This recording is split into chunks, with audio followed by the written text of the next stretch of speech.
श्रीलक्ष्मी श्रीमहालक्ष्मी क्षीरसागर कन्यका उत्तिष्ठ हरिसम्प्रीते भक्तानां भाग्यदायिनी।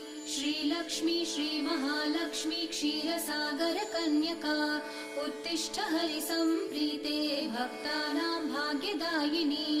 उत्तिष्ठोत्तिष्ठ श्रीलक्ष्मी विष्णुवक्षस्थलालये उत्तिष्ठ करुणापूर्णे लोकानां शुभदायिनी।